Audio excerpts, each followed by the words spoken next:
History is not just about the past, it is the story of who we are.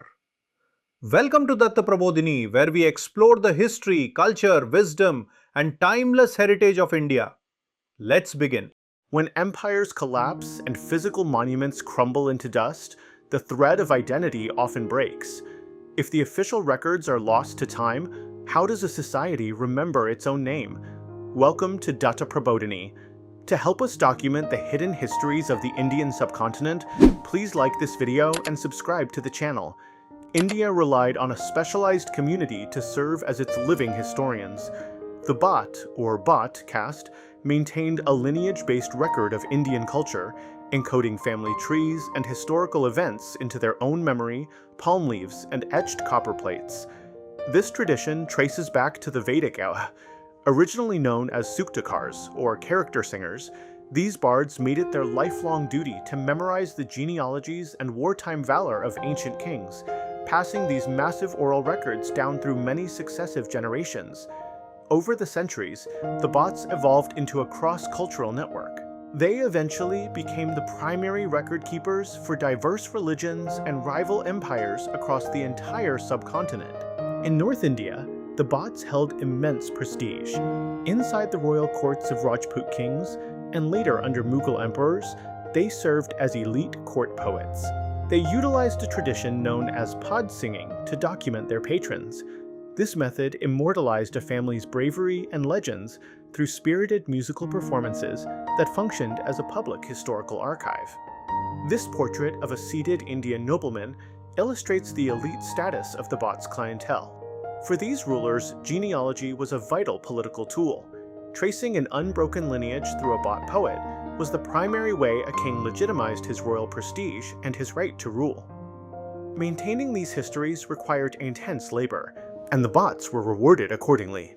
Both the Maratha and Rajput empires granted them substantial tracts of land, elevating their social status to the highest tiers of the court. In the northern courts, the act of remembering became a requirement for political survival.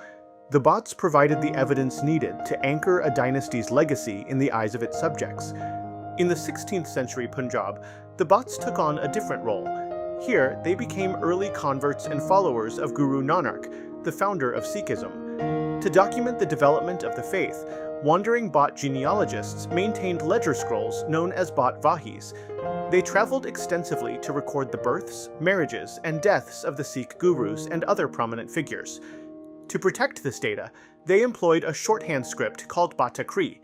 As this animation shows, Bhatakri stripped away vowels to create a code that was unreadable to anyone outside the genealogists' families. These records achieved a level of granularity rarely seen in other documents from the period.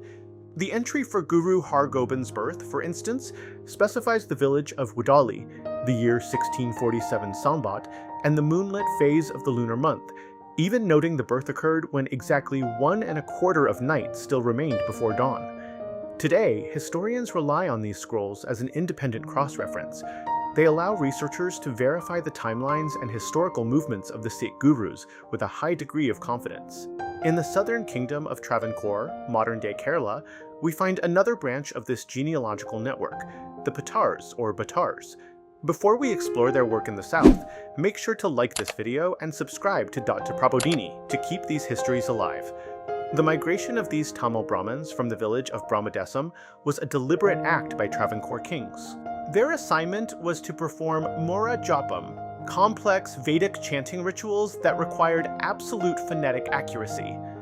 To protect these traditions, the kings constructed agraharams, specialized symmetrical community streets built directly around the temples.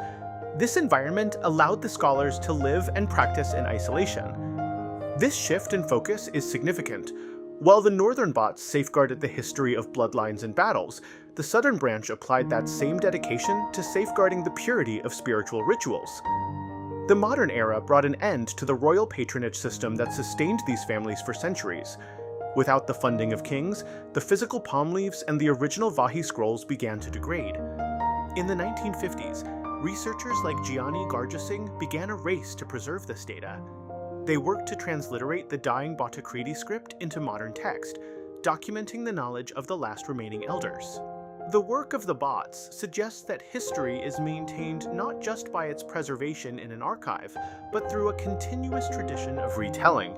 When the record keepers vanish, the memory of the events often goes with them. Thank you for watching. If you want to see more investigations into India's historical record keepers, like the video, subscribe to Data Prabodhini, and explore our previous episodes.